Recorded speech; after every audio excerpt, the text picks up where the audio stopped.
अगर तुम शांति चाहते हो तो तुम आनंद, आत्मा आनंदमय है। आनंद आत्मा से ही प्रकट होता है। आत्मा आनंद का सिंधु है और प्रकृति को उसका एक बिंदु मिला हुआ है। क्या भाई? आत्मा आनंद का सिंधु और प्रकृति को मिल गया उसका बिंदु। जो आनंद सिंधु सुख राशि और शीकर ते त्रैलोक सुपासी। शीकर कहते हैं जैसे सुई पानी में डुबाओ और निकालो तो उसकी नोक में जो कण पानी का नजर आए उसको शीकर कहते हैं। शीकर कण मात्र। आत्मा परमात्मा आनंद का सिंधु है और प्रकृति में उस आनंद सिंधु का एक बिंदु शीकर है।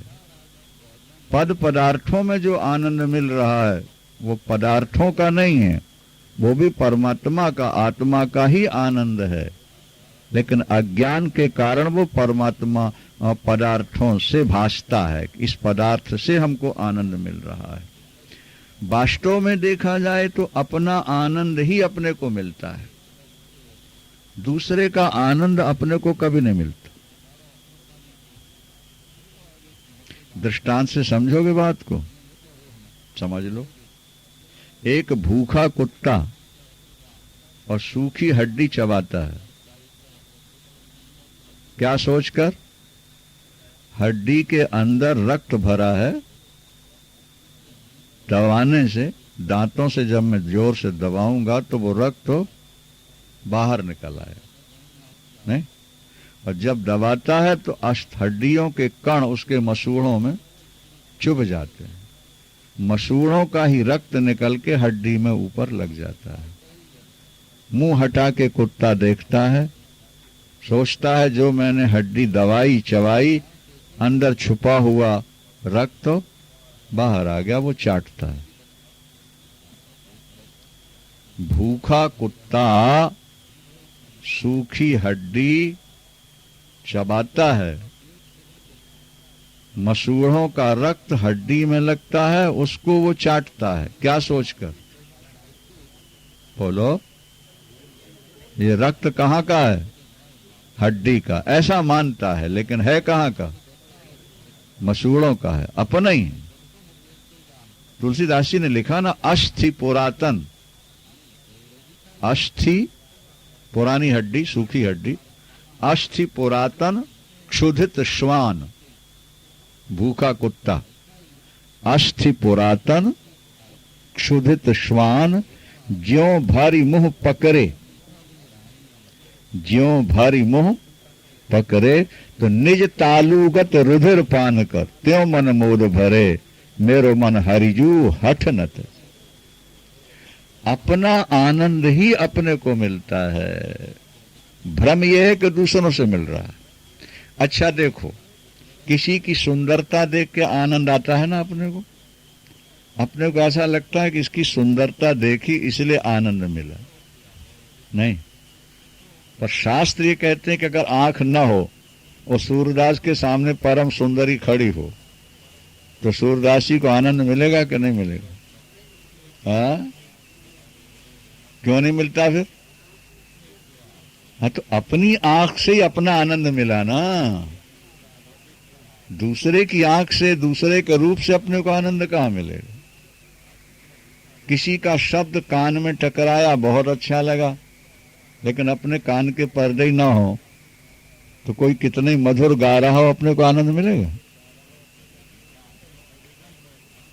अमुक व्यक्ति से आनंद मिला, ऐसा कुछ नहीं होता। व्यक्ति में आनंद नहीं है, आनंद अपना है, वो अपने अंदर है, जो उसके माध्यम से अपने को मिल रहा है। अपन ये सोच रहे हैं कि उससे मिल रहा है, ऐसा नहीं होता। आनंद मात्र ब्रह्म है, आनंद अपना स्वरूप है, क्योंकि सच्चिदानंद ये हमारा स्वरूप है। सत, चित और आनंद तो हमारा स्वरूप ही है।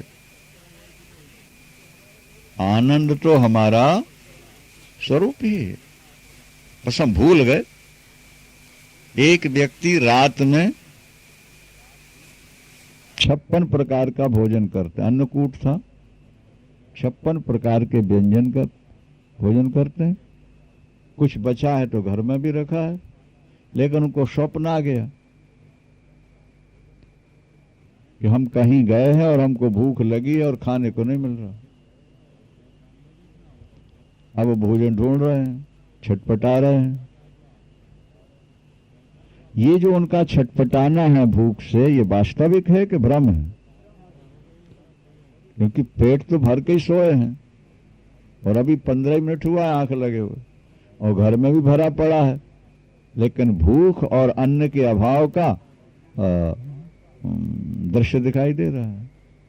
तो ना तो भूख है और ना भोजन की कमी है, फिर भी स्वप्न के कारण हमको भास रहा है।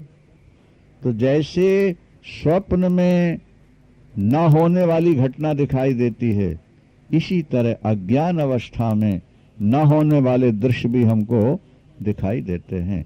इसलिए अष्टावक्र जी कहते हैं कि यत्र विश्वमिदं भाति, इदं विश्वम यत्र भाति, दिखाई दे रहा है। कैसा दिखाई दे रहा है? बोले कल्पितम रज्जु सर्पवत, रज्जु सर्पवत। जिस परमात्मा के ऊपर अध्यस्त रूप से ये संसार कैसा दिख रहा है? रज्जु सर्पवत।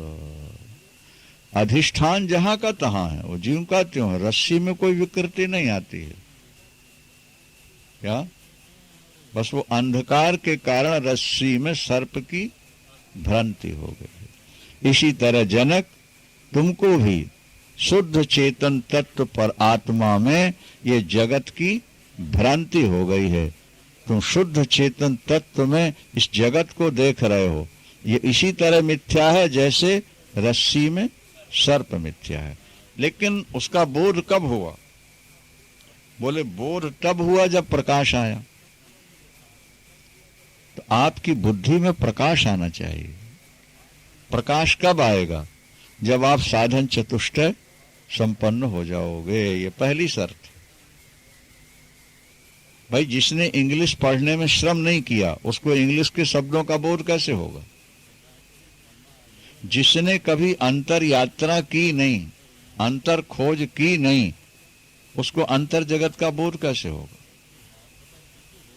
कुछ लोग तो ऐसे पशु होते हैं, भागवत में लिखा है पुरुषा पशु।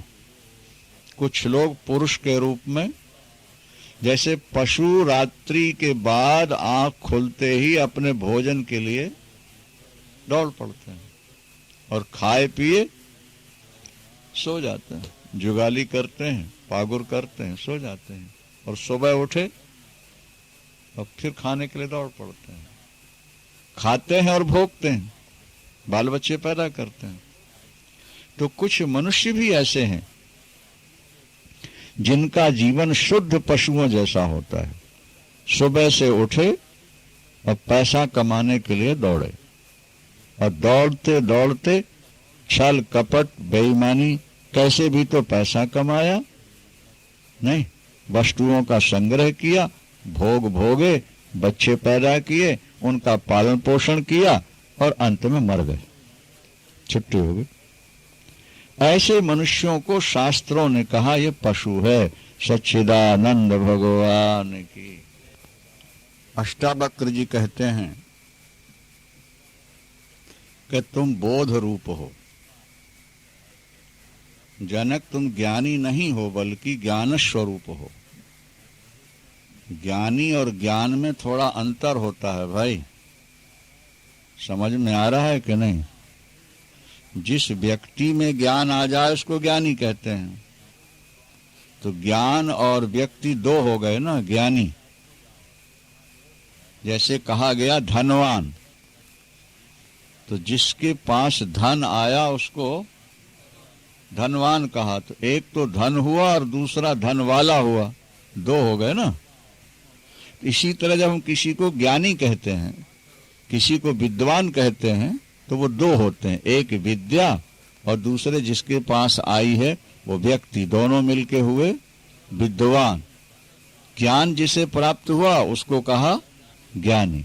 लेकिन यहाँ कहा जा रहा है कि तुम ज्ञानी नहीं हो, तुम तो साक्षात ज्ञान के स्वरूप ही हो। सत्यम ज्ञानम अनंतम यद ब्रह्म।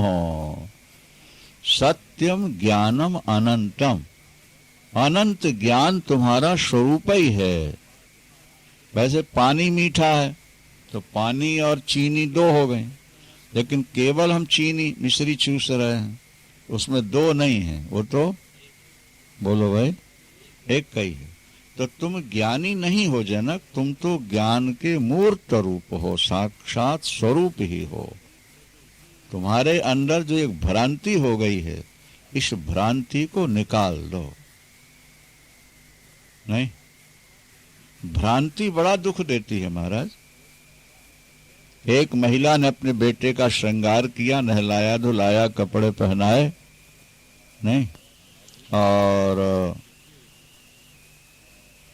खेलने भेज दिए। सर्दी के दिन थे, स्वयं छत पर जाके बैठ गई। इतने में एक वाहन निकला और उसकी टक्कर में कोई बच्चा गिरा और लोग ने शोर मचाना शुरू कर दिया, मर गया मर गया मर गया। उसने भी खड़े होकर देखा तो वही निक्कर, वही कच्छा, वही शर्ट, मेरा बेटा। एकदम चीख मारती सीढ़ियों से नीचे आई, गिरती फिरती छटपटाती और छाती पीटती सिर पर, और आके बच्चे की लाश पर गिर गई। हाँ, लेकिन जब उसका मुख देखा तो वो दूसरे का बच्चा था। कपड़े वैसे ही थे लेकिन बच्चा दूसरा था। वो जो चीख रही थी, छाती पीट रही थी, रो रही थी, उसका रोना एकदम बंद हो गया। किसी ने कहा संभालो संभालो, कहीं बच्चे के साथ मां भी न मर जाए। तो किसी तीसरे ने कहा कि नहीं, अब ये नहीं मरेगी क्योंकि इसका भ्रम मर गया। बोलो सच्चिदानंद। अब ये नहीं मरेगी क्योंकि इसका भ्रम मर गया। तो भ्रम में ही व्यक्ति मर रहे हैं। नहीं समझ में? संसार में जितना तनाव है, जितना संघर्ष है, जितनी अशांति है, जितनी परेशानियां हैं, वो वस्तु तत्व को न समझने के कारण ही है। भ्रम से ही सब कुछ हो रहा है। आत्मा सुख स्वरूप है, आनंद स्वरूप है।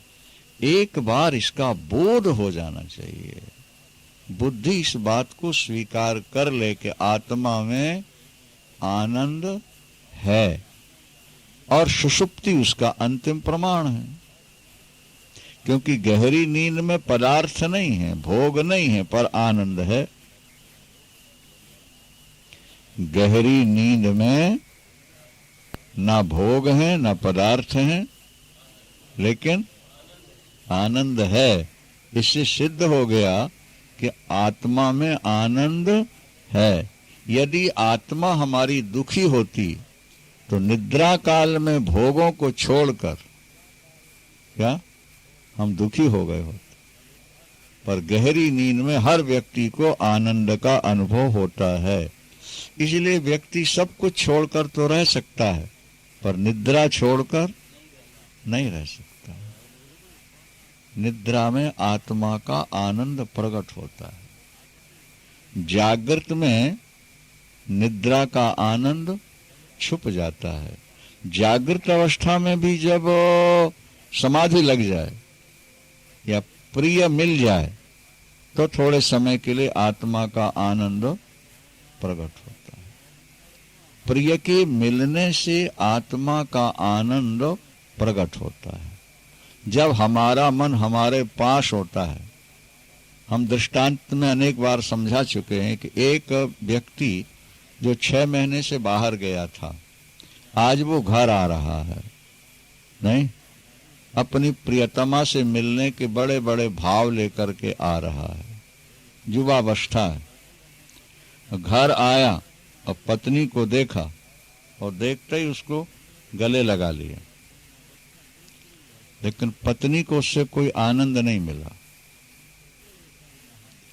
पत्नी को उससे कोई आनंद नहीं मिला।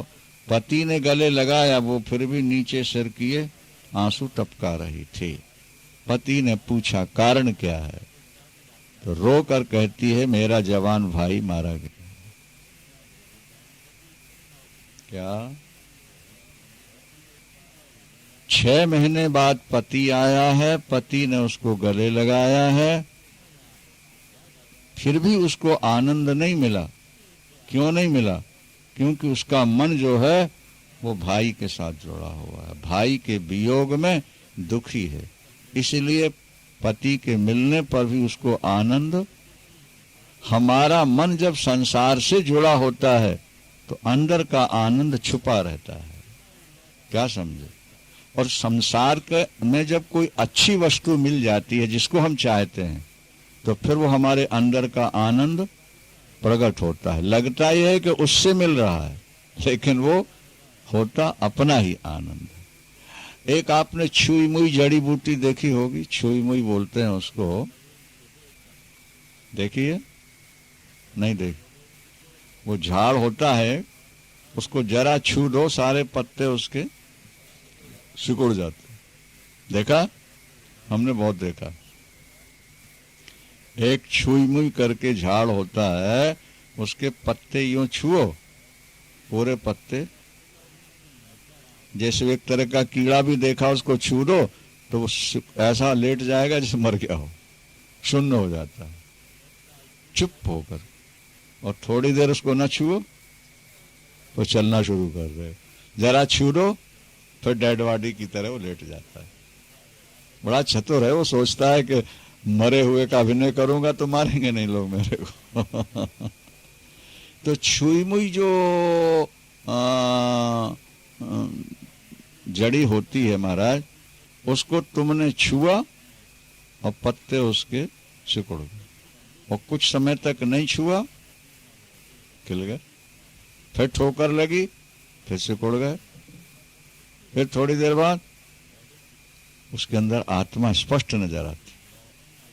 अब देखो, हमारा जो मन है ये भी छुई मुई की तरह है। संसार की जब कोई गलत बात मन को ठोकर मारती है ना, क्या, तो हमारा मन मुरझा जाता है, हमारा आनंद जो प्रकट हो रहा था वो छुप जाता है। और जब कोई ठोकर नहीं लगती, अनुकूलता प्राप्त होती है, अनुकूलता प्राप्त होती है, तो वो हमारा अंदर का आनंद प्रकट होता रहता है। और वो आनंद मिलता हमको अपने से है, लेकिन हमें लगता ऐसा है कि वो दूसरे से मिल रहा है। इसलिए जो हमारा विज्ञान में आनंदमय कोश है ना, 5 कोश हैं, मनोमय, प्राण, अन्नमय, प्राणमय, मनोमय, विज्ञानमय और आनंदमय, 5 कोश हैं। इसकी चर्चा भी प्रसंगवश करेंगे हम। तो जो आनंदमय कोश है उसका प्रिय, मोद और प्रमोद 3 रूप माने जाते हैं। प्रिय, मोद और प्रमोद थोड़ा कठिन है ना। मतलब ये कि हम जो चाहते थे वही हमें दिखाई दे गया, वो हो गया प्रिय, नहीं, और वो हमारे हाथ लग गया तो हुआ मोद, और उसका हमने उपयोग किया तो वो हो गया प्रमोद। और ब्रह्म पुच्छौ प्रतिष्ठा, ब्रह्म आत्मा उसका आधार है।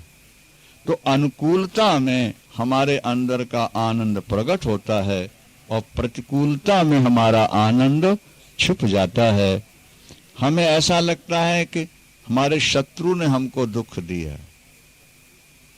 शत्रु ने दुख नहीं दिया, हमारे मन में जो शत्रु भाव था,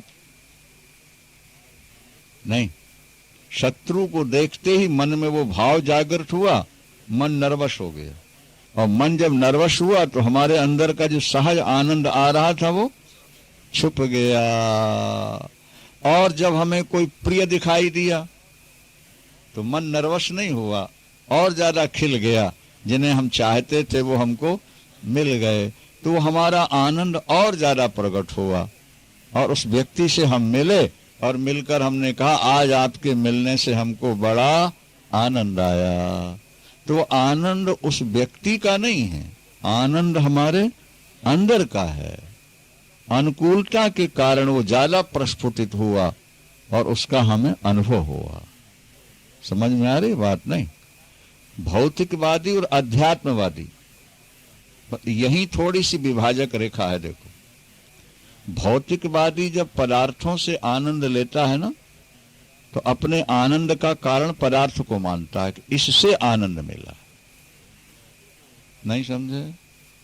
और अध्यात्मवादी जो होता है वो पदार्थ से जब आनंद मिलता है तो ऐसा मानता है कि इस पदार्थ से आनंद नहीं मिला, अनुकूलता के कारण हमारी आत्मा का आनंद प्रकट हुआ जो हमें प्राप्त हुआ है। इसलिए पदार्थ हमारे लिए मुख्य नहीं है, हमारा आनंद हमारे लिए मुख्य है। इंद्र और विरोचन, वो इंद्र और बलि, ये दोनों ब्रह्मा के पास गए ज्ञान पाने के लिए। काफी दिनों तक इन्होंने सेवाएं की। अंत में एक दिन ब्रह्मा जी ने कहा कि जाओ जल में अपना रूप देख के आओ, आज तुम्हें ज्ञान देते हैं, तुम जल में अपना रूप देख के आओ। दोनों ने जाके जल के अंदर अपना प्रतिबिंब देखा, लौट के आए। दोनों ने कहा हमको ज्ञान हो गया। दोनों ने कहा हमको, जब चलने लगे तो ब्रह्मा ने फिर बुलाया और बलि से या विरोचन से पूछा कि तुम्हें क्या ज्ञान हुआ। हमने कहा साफ ही साफ था, जल में हमने अपने आप को देखा, अपने शरीर को। इससे हमको ये बोध हो गया कि इस शरीर को सुखी बना करके रखो, यही आनंद है, यही सब कुछ है, शरीर ही सब कुछ है। आपने हमको प्रतिबिंब लगा के बता दिया। और जब इंद्र से पूछा कि तुमने क्या समझा, क्या देखा तुमने, तुम्हें ज्ञान कैसे हुआ, उन्होंने कहा हमें ये ज्ञान हुआ कि जल के अंदर जो प्रतिबिंब दिखा, क्या ऐसा लगता है कि जल से प्रतिबिंब गीला हो रहा है, मैं, लेकिन शरीर मेरा गीला नहीं हो रहा। जल के हिलने से प्रतिबिंब हिल रहा था, लेकिन मैं नहीं हिल रहा था। इसका मतलब है कि ये शरीर जो है प्रतिबिंब की तरह है, संसार की समस्याएं जल की तरह हैं, दोनों आपस में दुखी होते रहते हैं, पर आत्मा इनसे अलग है, न्यूट्रल है, कूटस्थ है, आनंद स्वरूप है। ये मैंने सीखा। ब्रह्मा ने कहा इंद्र तुम्हें सही ज्ञान हो, क्योंकि वो दैत्य है, इसलिए उसने देह को आत्मा मान लिया।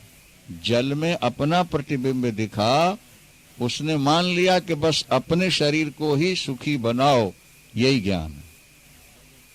और इंद्र ने कहा कि जैसे प्रतिबिंब जल में दिखा, प्रतिबिंब हिला, हम नहीं हिले, प्रतिबिंब जल के अंदर है लेकिन हम उससे गीले नहीं हुए। इसी तरह से इस शरीर के साथ जो घटनाएं घटती हैं वो हमारे साथ नहीं घटती, वो केवल शरीर के साथ घटा करती हैं। ये बात भी हमेशा याद रखना चाहिए। देह, इंद्री, प्राण, मन और बुद्धि, यही शरीर कहलाता है।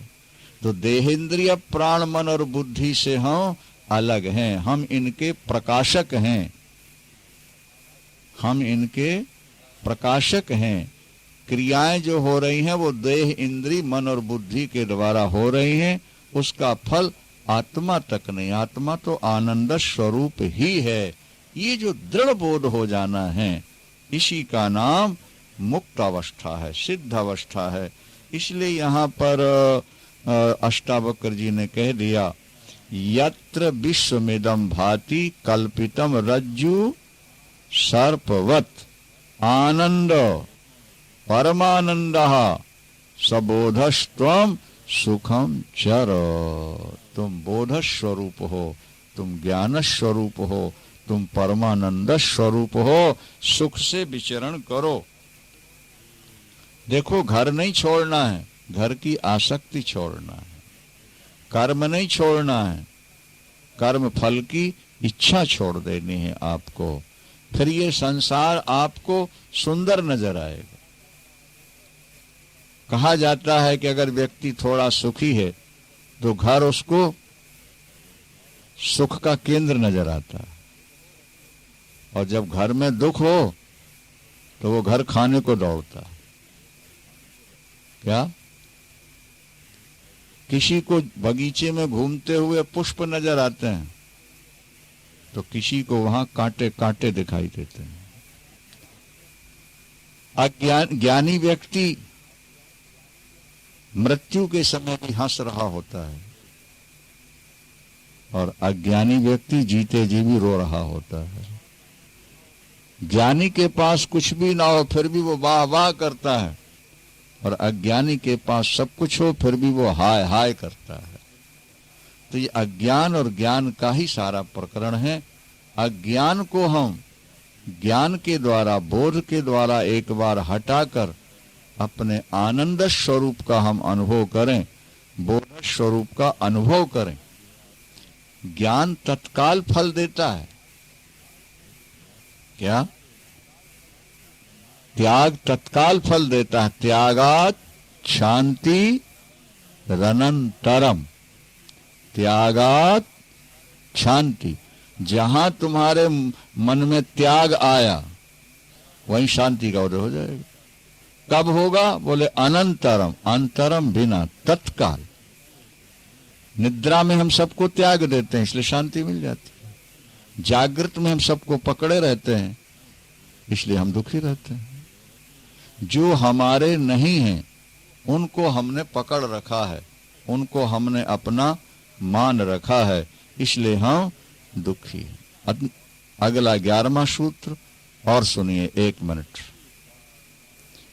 बोले सच्चिदानंद भगवान की। मुक्ताभिमानी मुक्तो ही बद्धो बद्धाभिमान्यपि किं वदन्ति है सत्येयं या मति सागतिर्भवेत। अष्टावक्र कहते हैं यदि आपने अपने को मुक्त मान लिया तो आप मुक्त हो गए। आपने अपने को बद्ध मान लिया तो आप बंधे रहे। आपने अपने को मुक्त मान लिया तो आप मुक्त हो गए, और बद्ध मान लिया तो बंधे रह गए। आपकी बुद्धि ही आपको बांधती है और आपकी बुद्धि ही आपको छुड़ाती है। ये बात बहुत गंभीरता से सोचोगे तब समझ में आएगी। मैं बेटे से बंधा हूं, ये बुद्धि ने तो स्वीकार किया है कि बेटा मेरा है और मैं उसके साथ जुड़ा हूं। उसके दुख और सुख में मेरा दुख और सुख है। शरीर मैं हूं, ये आपका अहंकार और आपकी बुद्धि का निर्णय ही तो है। क्या समझे आप? एक व्यक्ति गया किसी महात्मा के पास, बोले महाराज बंधन से मुक्ति कैसे मिले, माया पीछा नहीं छोड़ती।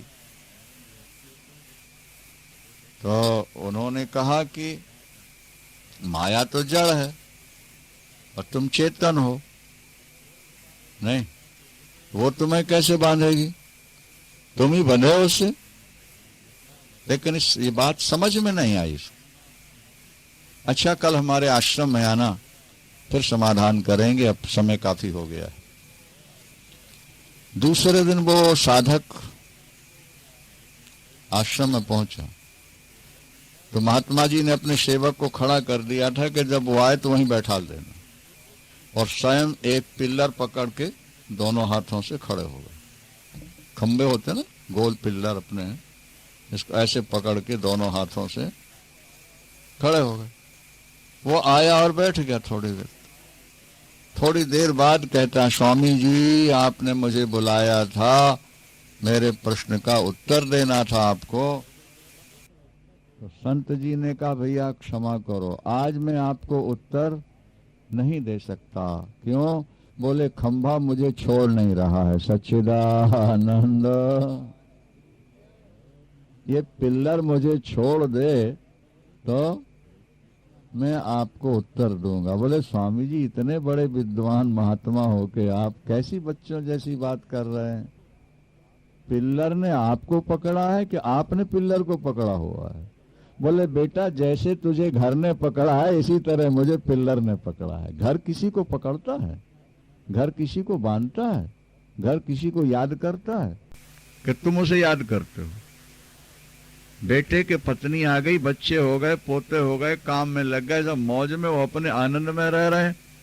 वो तुम्हें याद नहीं करते, तुम हर समय उन्हें याद करते हो। तुम घर से निकल के सुबह शाम एसटीडी में घर का हाल पूछते हो। घर के सब अपने आप मौज में रह रहे हैं। बोलो सच्चिदानंद। तो हमने घर को पकड़ा है या घर ने हमको पकड़ा है? हाँ, हमने पकड़ा है, तो फिर हम दुखी तो रहेंगे। हम चेतन होकर जड़ को पकड़ के बैठेंगे तो हम दुखी तो होंगे। हमें दुनिया में कोई सुखी नहीं बना सकता। एक बार गुरु से ये महावाक्य सुन लो, क्या कि आत्मा ब्रह्म है। एक बार सुन लो कि तुम वही हो, तुम आनंद स्वरूप हो, तुम ज्ञान स्वरूप हो, और इसको तुम निश्चय करके पकड़ लो और शरीर से थोड़ा न्यूट्रल होकर चिदाभास से अपने को हटा के चिदाकाश में स्थित होकर के बैठ जाओ। तुम जीवन मुक्त हो जाओ, आशीर्वाद है तुम्हारे लिए। अगर तुम इस निष्ठा में निश्चय रह जाओ तो तुम सदा के लिए बंधनों से मुक्त हो। और अगर तुम मानते रहे कि बेटा तो मेरा है, पोता तो मेरा है, राज्य मेरा है, पत्नी मेरी है, मकान मेरा है, तो तुम बधे बधाए हो, तुम्हें कोई खोलने वाला नहीं। अगर तुमने अपने को बंधन में माना तो तुम बंधे हो, और तुमने अपने को मुक्त माना तो मुक्त हो। अंत में कह दिया किम वदंती है सत्येयम। ज्यादा क्या कहें जनक, या मति सा गतिर भवेत। या मति सा गतिर भवेत। जैसी मति वैसी गति। अपनी मति से तुमने परिवार को पकड़ रखा है, तुम बद्ध हो, और मति से उनको छोड़ दो, आनंद रूप में बैठ जाओ। शरीर के धर्मों से भी थोड़ा थोड़ा पीछे हटते जाओ। देखो एकदम नहीं हट पाओगे। इसलिए ब्रह्म सूत्र में आया कि आसकृदुपदेशात। महर्षि वशिष्ठ ने योग वासिष्ठ में कहा, दीर्घ काला स्थिराभ्यस्ता राम संसार वासना। राम ने कहा कि आप जो सुनाते हैं गुरुदेव तो बहुत अच्छा लगता है और बिल्कुल सही है, लेकिन जीवन में उतर नहीं पा रहा, उसके लिए क्या कर? तो महर्षि वशिष्ठ ने कहा, देखो राम, दीर्घ काला स्थिराभ्यस्ता, चिर काला स्थिराभ्यस्ता राम संसार वासना।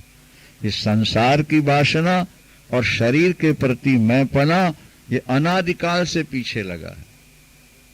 ये एक दिन में निवृत्त नहीं होगा। न चिराभ्यास योगे न विनयम शाम्यति कुछ। जब तक तुम काफी समय तक बराबर ये अभ्यास नहीं करोगे कि मैं आनंद स्वरूप हूं, मैं ज्ञान स्वरूप हूं, मैं सत्य रूप हूं, मैं एक हूं, मैं मुक्त हूं, मैं विशुद्ध हूं, जब तक इस बात को तुम बराबर लगातार चिंतन नहीं करोगे तब तक ये तुम्हें में स्थित नहीं हो सकती। सुन लेने से स्थिति नहीं बनेगी, बराबर सुनते रहना और अभ्यास करते रहना। या मति सागतिर भवे। तो कल फिर इसकी थोड़ी सी चर्चा करेंगे। मुक्ताभिमानी मुक्तो ही बद्धो बद्धाभिमान्यपि किं वदन्ति सत्येयं या मति सा गतिर भवेत।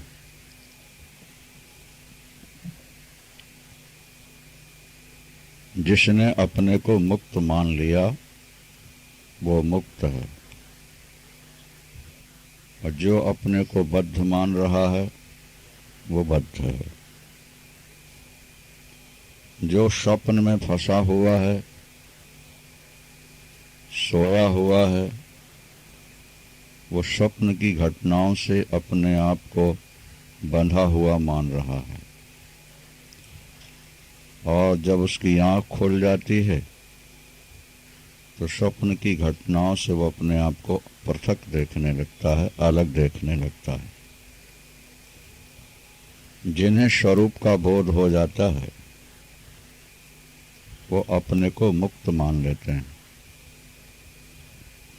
जिन्हें स्वरूप का ठीक बोध नहीं हुआ वो अपने को बद्ध मानते रहते हैं। भगवान कृष्ण ने भागवत में कहा कि बद्धो मुक्त इति व्याख्या गुणतो मेन वस्तुतः। भगवान कृष्ण ने कहा कि बद्ध और मुक्त की जो व्याख्या है वो गुणों को लेकर के है, आत्मा को लेकर नहीं। गुणस्य माया मूलत्वात्, माया से गुण उत्पन्न होते हैं, सत रजतम, और वो अपने स्वभाव के अनुसार जीव से कार्य कराते रहते हैं।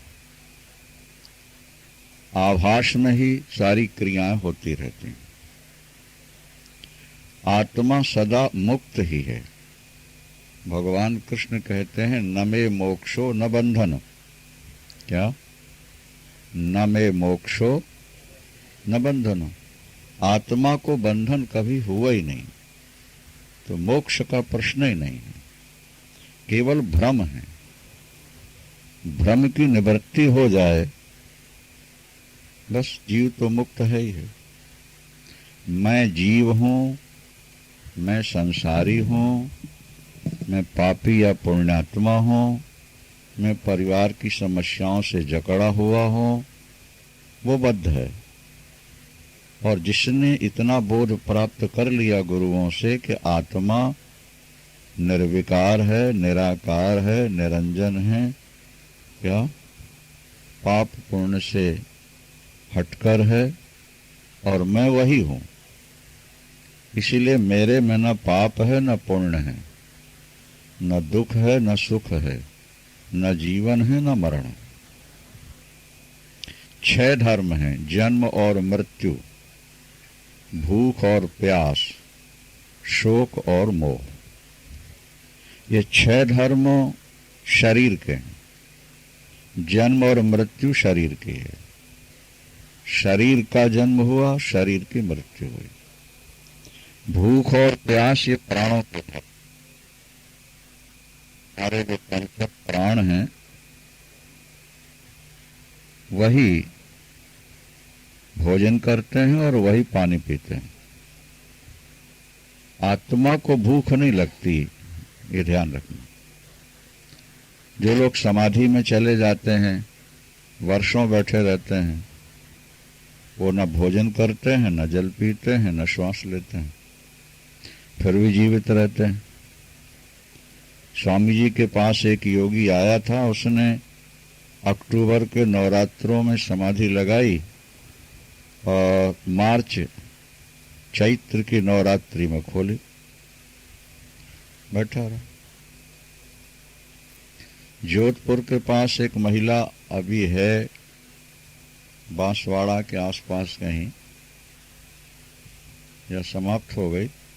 32 वर्ष से उसने न कुछ खाया है न पिया है और जीवित है। लोगों ने 1-1 महीने उसको ऐसे कमरे में बंद रखा जिसमें न लैट्रिन है न बाथरूम है और न खाने पीने का कोई साधन है। और खोल के देखा तो ज्यों की त्यों सिद्ध हो गया कि भूख और प्यास ये आत्मा की नहीं है। भूख और प्यास ये प्राणों का धर्म है। 5 प्राण है, उसकी चर्चा आगे करेंगे अपन। और शोक और मोह, तनाव और मेरापन, ये मन के धर्म है। आपके मन में तनाव है, टेंशन है जीवन में, तो वो धर्म आत्मा का नहीं है, वो मन का है। शोक और मोह मन में हुआ करते हैं। शरीर, प्राण, मन, ये तीनों आत्मा से पृथक है।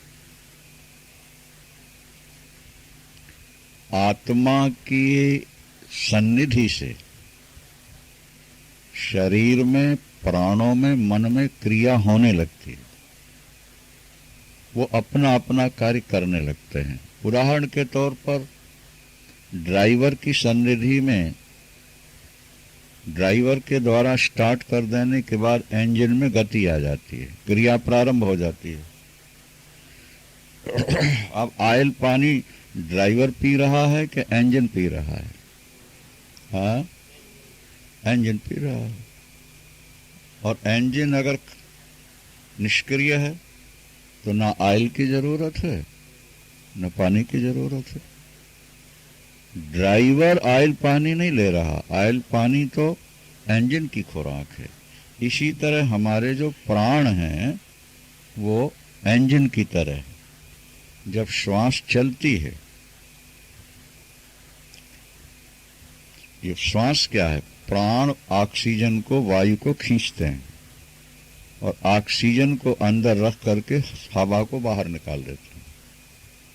हवा में दो तत्व हैं, एक ऑक्सीजन है, दूसरे हवा है। क्या? तो प्राण हवा को खींचते हैं, ऑक्सीजन को अंदर रख लेते हैं, हवा को निकाल देते हैं, फिर खींचते हैं, फिर छोड़ते जाते हैं। उस ऑक्सीजन से प्राणों में गति रहती है। जैसे आपने गन्ना लिया, चूसा और छिलका फेंक दिया, आम लिया, रस चूसा और आम फेंक दिया। इसी तरह प्राण वायु को लेते हैं, उसमें से ऑक्सीजन वो रख लेते हैं और हवा को फेंक देते हैं। वो ईश्वर ने प्राण ऐसे बनाए हैं। तो अब प्राणों में जब फंक्शन होने लगा, क्रिया होने लगी, गति होने लगी, वो खींच रहे चो, तो उनमें भूख भी आएगी और प्यास भी आएगी। क्योंकि इंजन जब चलेगा तो उसको पेट्रोल भी चाहिए और पानी भी चाहिए। गाड़ी गैरेज में खड़ी है तो ना उसको ऑयल चाहिए न पानी चाहिए। ठीक समझ में आ गया? तो भूख और प्यास जो है वो आत्मा के धर्म नहीं है, ये प्राणों के धर्म होते हैं। जन्म और मृत्यु किसके धर्म है? ये शरीर के धर्म है। जन्मना और मरना। भागवत की समाप्ति पर सुखदेव भगवान ने कहा कि त्वम तु मरिष्यतीति राजन, त्वम तु मरिष्यतीति राजन पशु बुद्धि मिमाम जहि। देखो परीक्षित, तुम मरोगे। अगर तुम्हारे मन में ये भाव अभी भी बना है भागवत सुनने के बाद कि तक्षक आएगा, मुझे काटेगा और मैं मरूंगा, तो तुम्हारी बुद्धि पशु बुद्धि है। क्या? और इस बुद्धि का तुम त्याग कर दो। जाता प्राग भूत्योद्यो देहवत्वम न नक्ष। तुम्हारा जन्म ही नहीं हुआ तो तुम्हारी मृत्यु कैसे होगी? ये बात समझ में नहीं आई कि हमारा जन्म नहीं तो मृत्यु कैसे? हम तो पैदा हुए, पैदा होने की डेट है हमारी, हम वर्षगांठ मनाते हैं, फिर कैसे माना जाए कि जन्म नहीं हुआ? तो सुखदेव भगवान कहते हैं, घटे भिन्ने यथाकाशम आकाशास्याद यथा पुरा। कुम्हार ने घड़ा बनाया है कि साथ में घटाकाश भी बनाया है? हाँ, केवल घट बनाया है उसने, और घट के अंदर जो पुलाई है वो घटाकाश कहलाने लगी। तो जन्म घट का हुआ कि साथ में घटाकाश का भी हुआ? बोले केवल घट का हुआ।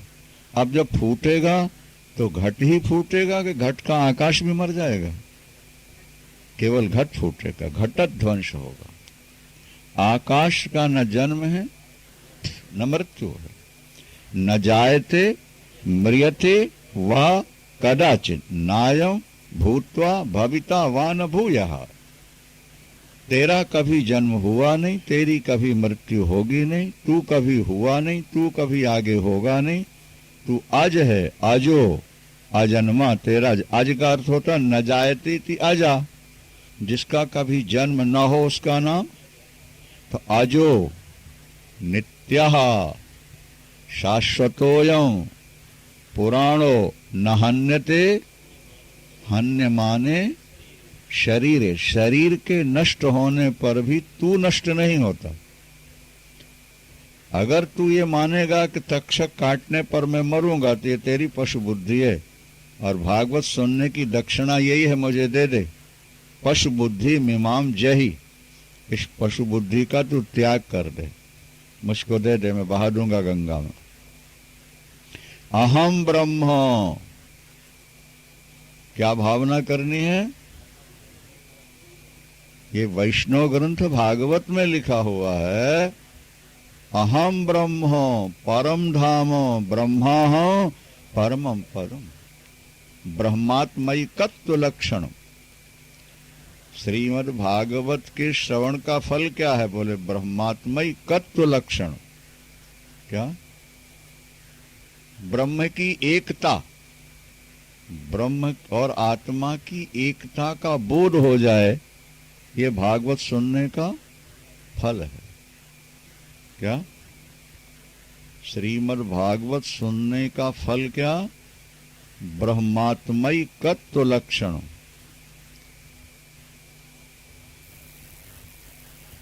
अहम ब्रह्म परम धाम ब्रह्मा हूं परमम पदम। मैं ब्रह्म हूं, ब्रह्म मेरी आत्मा है, आत्मा मेरी ब्रह्म है, मैं ही परम पद हूं। इस भाव को दृढ़ करके राजन तुम बैठ जाओ, तक्षक आएगा, तुम्हें तुम्हारे शरीर को डसेगा, तुम्हारा शरीर मिट्टी का पुतला भिसक जाएगा, तुम जहां के तहां रह जाओ।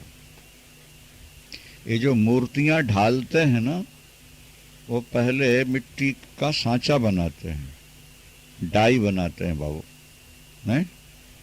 काफी मजबूती से, और फिर धातु को लिक्विड बनाकर गलाकर उसके अंदर डाल देते हैं, और बाद में जो मूर्ति बनाई थी उसको तोड़ देते हैं, और जब तोड़ते हैं तो मूर्ति निकल आती है। कितनी सुंदर बात है।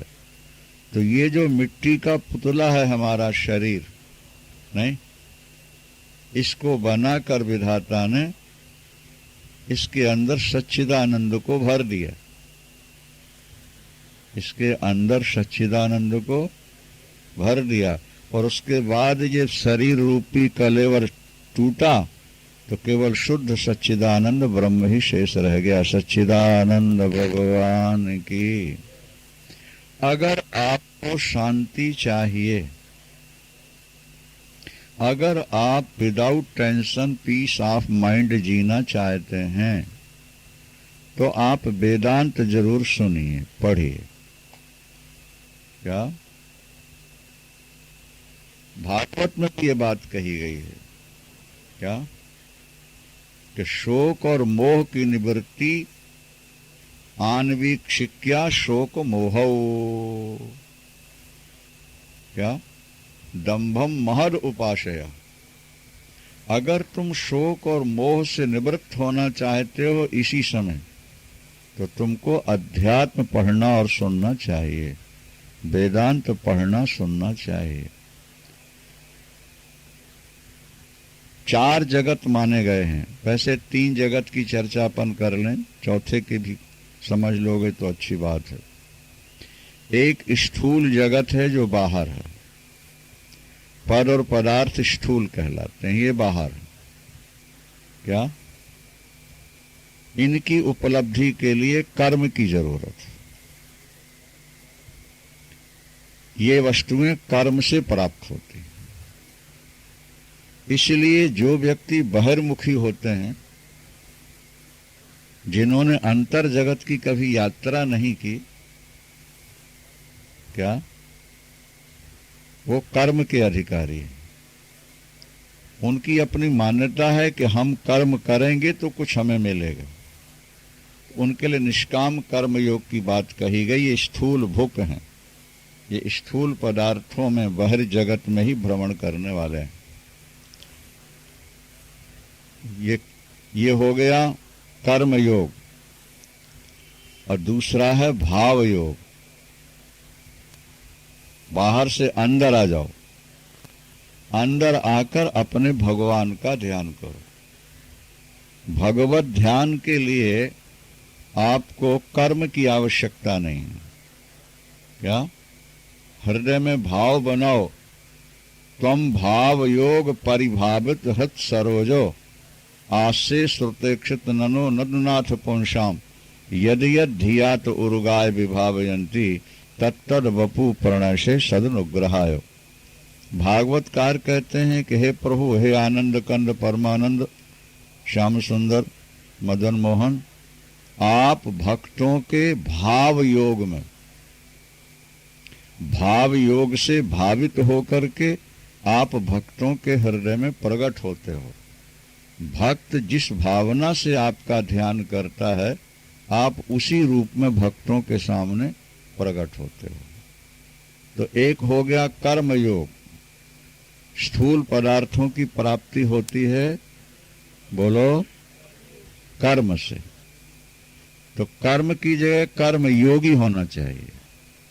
परमात्मा ने हमको बनाया है, संसार बनाया है, और ये हमारे लिए कर्तव्य निश्चित कर दिए हैं। इसलिए हमको अपने कर्तव्य का पालन करना है, फल की इच्छा के बिना। ये हो गया कर्म योग बाहर। उसके बाद आया अंदर, फिर आ जाएगा भाव योग। ठीक है? जैसी भावना बनाओगे भगवान के बारे में, जाकी रही ये भाव। बाहर की वस्तुएं कर्म से और अंदर परमात्मा भाव से। जाकी रही भावना जैसी तो प्रभु मूरति देखी तिन तैसी। कि निज निज रुच सब का हुई देखा और को न जान कछु मरम विशेखा। निज निज रुचि सब का हुई देखा, जाकी रही भावना जैसी प्रभु मूरत देखी तिन। यहाँ शब्द है या मतिर सा गतिर। क्या? या मति सा गतिर। अपने यहाँ तो प्रसिद्ध है अंते या गति सा, अंते या मति सा गति। तो यहाँ भी यही बात कही गई, या मति सा गति भवे। तो अपनी मति को किसी भी एक केंद्र में स्थापित करो। सच्चिदानंद भगवान की। अगर तुम कर्म किए बिना नहीं रह सकते, क्या? स्थूल जगत में ही तुम्हारा व्यवहार है, तुम्हारा मन स्थूल जगत से ही जुड़ा हुआ है, तो फिर तुम कर्म योगी बन जाओ। कर्म करो और फल की इच्छा नहीं करो। क्या? अच्छा, हो रहा है सब ईश्वर से, और हम बीच में खामखा कर्ता बन के बैठ जाते हैं। एक बड़ी समस्या है। सूरज आपके कहने से उदित हो रहे हैं कि अपने आप हो रहे हैं? हाँ? हवा आपके कहने से चल रही है? ये वृक्षों में फल आपके कहने से लग रहे हैं? वर्षा आपके कहने से हो रही है? बोलो, ये आग आपके कहने से प्रकट हो रही है? ये चंद्रमा आपके कहने से चल रहा है? जवानी आपके कहने से मिली है? बुढ़ापा आपके कहने से मिला है? आपके पुरुषार्थ से मिला है? ये बाल बच्चे आपके पुरुषार्थ से मिले हैं? तो अपने आप होते जा रहे हैं। शरीर भगवान बना रहा है, इंद्रियां भगवान बना रहा है, जीवाणु भगवान बना रहा है, गर्भाशय भगवान बना रहा है, बच्चा भगवान बना रहा है। तो सब कुछ तो भगवान कर रहा है, और तुम कहते हो मैंने किया। बस यही तो तुम फंस जाते हो। सब कुछ भगवान ने किया, वो सब कुछ कर रहा है। हमें जो ड्यूटी लगा दी है, हम वो करते रहें बाहर का काम, और फल की इच्छा न रखें। किसी पदार्थ को अपना न माने, किसी के साथ अटैचमेंट ना हो, ये कर्म योग हो गया। अब थोड़ा और बुद्धि आपकी सूक्ष्म हुई तो भावना जाग गई। जब भाव जागा तो फिर आपने भगवान से नाता जोड़ लिया, और भगवान से जब नाता जोड़ा तो फिर आप भाव योग में आ गए, मन में आ गए। क्या? और मन में आकर के आप भगवान की भावना करने लगे, और जैसी जैसी आपने भावना की उसी उसी तरह भगवान अपना स्वरूप बनाते चले गए, और उससे आपको सिद्धि मिल जाती है। हाँ, तीसरा है अष्टांग योग, भाव योग और अष्टांग योग। योग जो है वो बुद्धि का विषय है, वो उसमें चित्त वृत्ति, चित्त का विषय है। वो चित्त की वृत्तियों का निरोध करना, योगश चित्त वृत्ति निरोध। महर्षि पतंजलि ने पहला सूत्र कहा, योगाभ्यास का अंतिम फल क्या है? बोले चित्त वृत्तियों का निरोध हो जाए। तो जो अपनी चित्त की वृत्तियों का निरोध चाहते हैं वो योगाभ्यास करते हैं। ये तीसरा जगत हो गया। अब चौथा जगत है आत्म जगत, साक्षी जगत, अनंत चेतना का जगत, चैतन्य जगत। वो प्राप्त होगा केवल विचार से। सच्चिदानंद बाहर के पदार्थ मिलेंगे कर्म से, भगवान मिलेंगे भाव से, चित्त वृत्तियों का निरोध होगा अष्टांग योग से, और स्वरूप का बोध होगा विचार से। स्वरूप का बोध अंतिम है। लोअर कोर्ट, आगे बढ़ो हाई कोर्ट, आगे बढ़ो सुप्रीम, ये अंतिम कोर्ट है, और उसके आगे कोई कोर्ट नहीं है। तो इसी तरह से कर्मयोग, भाव योग, चित्त वृत्ति निरोध अष्टांग योग, और उसके बाद विचार योग। केवल विचार करना है। देखो, अप्राप्त वस्तु की प्राप्ति के लिए तो प्रयत्न करना होता है। समझ में आ रही है बात? नहीं आ रही? अप्राप्त वस्तु की प्राप्ति के लिए क्रिया की आवश्यकता है, लेकिन प्राप्त में, नित्य प्राप्त में जहां अप्राप्ति का भ्रम हो जाए वहां क्रिया की जरूरत नहीं है, वहां तो केवल जानकारी की जरूरत है। भागवत में एक बहुत बढ़िया दृष्टांत है, दृष्ट्वा तदुद्भवैश्छन्नम हित्वाग्यो जल कामया मृग तृष्णा मुपाधावेत। एक प्यासा व्यक्ति तालाब की मेड़ पर पहुंचा। तालाब में लबालब जल भरा हुआ था, लेकिन उसके ऊपर काई जम गई थी। काई समझते हो नहीं? हरी हरी हरी काई से जल के ऊपर आ जाती है। कभी घास भी जम जाती है थोड़ा बहुत, है ना? तो उसने जब देखा तो उसे ऐसा लगा कि ये कोई सूखा खेत है जिसमें घास वास जमी हुई है। लगी है प्यास, अब कहाँ पिए? तो उसने जब मुड़ के देखा तो रेत में सूरज की किरणें पड़ने से लहराता हुआ जल नजर आया। राजस्थान में ऐसा ज्यादा होता है क्या? आपको अनुभव होगा ना, जब सूरज की किरणें पड़ती हैं तो रेत में जल नजर आता है। अब पंजाब की सड़कों में हम लोग जब दोपहर को यात्रा करते हैं ना कार से, तो आगे सड़क गीली नजर आती है। ठीक है भाई, अनुभव है कि नहीं? और ज्यों-ज्यों आगे पहुंचते जाओगे तो गीलापन और आगे दिखता जाएगा, वहां तो सूखा है। जब रेत में सूरज की किरणें पड़ती हैं तो वहां जल दिखता है नहीं, पर दिखता है। अब वो व्यक्ति जो तालाब की मेड़ पर खड़ा था वो दौड़ पड़ा रेत की ओर, और दौड़ता जा रहा है, और प्यास बढ़ती जा रही है, और वो जितना दौड़ता जा रहा है तालाब भी और आगे बढ़ता जा रहा, और आगे बढ़ता जा रहा है, और बढ़ते बढ़ते वो कई किलोमीटर आगे बढ़ गया, और प्यास इतने जोर की लग गई कि बस प्राण उसके निकलने वाला। तब तक उस तरफ से कोई व्यक्ति आ रहा था। भाई कहाँ दौड़े जा रहे हो? बोले प्यास लग रही है। तो पानी? बोले वो सामने दिख रहा। बोले मैं वहीं से आ रहा हूं। पानी है ना वहां? बोले कुछ नहीं है, रेत है वो। फिर पानी कहाँ मिलेगा? बोले तुम कहाँ से चले? बताया अमुक जगह से। बोले वहीं तो पानी भरा हुआ था।